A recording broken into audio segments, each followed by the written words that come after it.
বন্ধুগণ, আজকে আমি কিছু পিঠে বানাচ্ছি। কিভাবে বানাচ্ছি আপনারা প্রথম থেকে লাস্ট অবধি দেখতে থাকুন। প্রথমে আমি দুধ পুলি বানাচ্ছি, কিভাবে বানাচ্ছি আপনারা দেখতে থাকুন। এখন আমি নারকেল কুড়ে আর খেজুরের গুড়, চিনি, এলাচ দিয়ে ছইটা তৈরি করেছি। আর এখানে চালের গুঁড়িতে লবণ আর গরম জল দিয়ে মাখিয়ে নিয়েছি। আমি চালের গুঁড়ি নিলাম, নিয়ে আর এই যে ছোট্ট ছোট্ট ছোট ছোট করে পুর দিয়ে নারকেল পিঠে বানালাম। এবার যে যেমন করে বানাতে পারে। দেখুন আমার পিঠে সব তৈরি হয়ে গেছে। এবার দুধে কিভাবে দিয়ে সেদ্ধ করব আপনারা দেখতে থাকুন। বাইরে বৃষ্টি পড়ছে, আমরা নিচে চলে এসেছি। এবার ভাপিয়ে নিয়েছি, এবারে দুধে দিয়ে সেদ্ধ করব।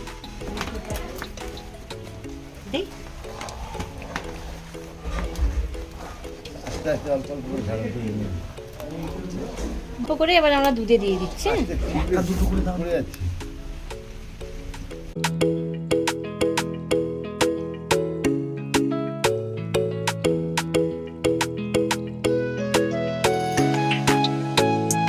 আপনারা তো দেখলেন দুধের মধ্যে পিঠে দিয়ে দিয়েছি, অল্প পরিমাণে চিনি আর লবণ দিয়ে 10 মিনিট পরে নামিয়ে দেব। তাহলে নামানোর পরে আপনাদেরকে পিঠেটা দেখাবো। আমার হয়েছে তো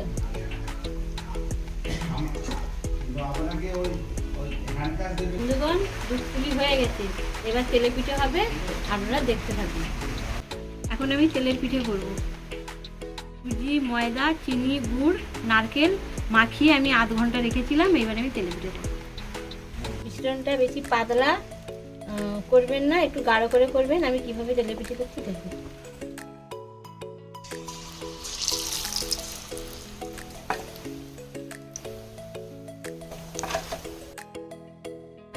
বসে বসে তেলের পিঠে করা হয়ে গেছে। এবার পাটিসাপটা করব। বন্ধুগণ, পাটিসাপটার আগে আমি ওটা ভাপা পুলি পিঠে করছি। এটা তার আগে দুধে সিদ্ধ করেছি, এটা শুধু ভাপা পুলি পিঠে।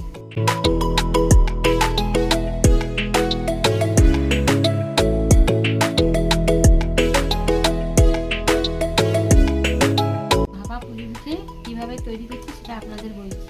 প্রথমে হাঁড়িতে জল দেবেন, দিয়ে হাঁড়ি গামলা বসাতে হবে। বসিয়ে তার মধ্যে ফুল পিঠেগুলো ঢুকিয়ে দিতে হবে। দিয়ে একটা কামলি ঢাকিয়ে দিলেন।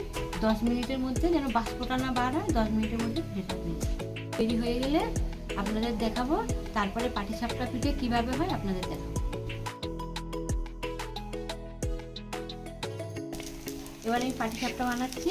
প্রথমে জল দিলাম, তারপরে ময়দা দিয়ে আর লবণ দিয়ে যে মাখিয়ে নিলাম।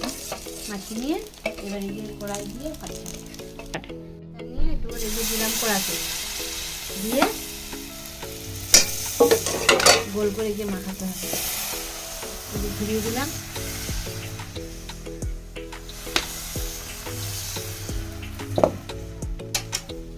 দিয়ে ঢাকা দিলাম। ঢাকা খুলে দিলাম।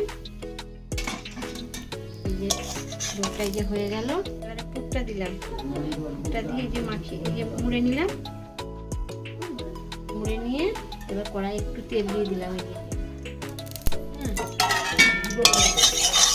যে কড়াই একটু তেল দিয়ে এবারে পিঠাটা একটু ভাজতে হবে। তেল দিয়ে পারো,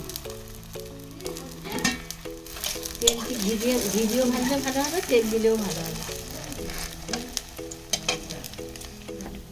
পিঠেটা এই যে ভাজছি, তেল দিলাম, আপনারা ঘি দিয়েও ভাজতে পারেন। এটা খুব সুন্দর লাগে।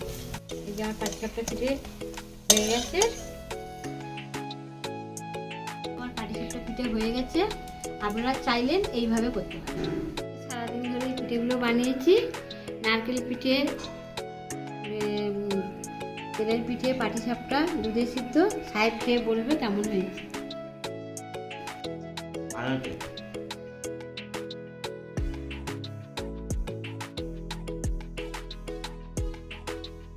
খুব সুন্দর হয়েছে। তো আপনারা যদি এরকম সুন্দর সুন্দর রেসিপি দেখতে চান তাহলে চ্যানেলটাকে সাবস্ক্রাইব করে দেবেন আর ভিডিওটাকে লাইক করে দেবেন।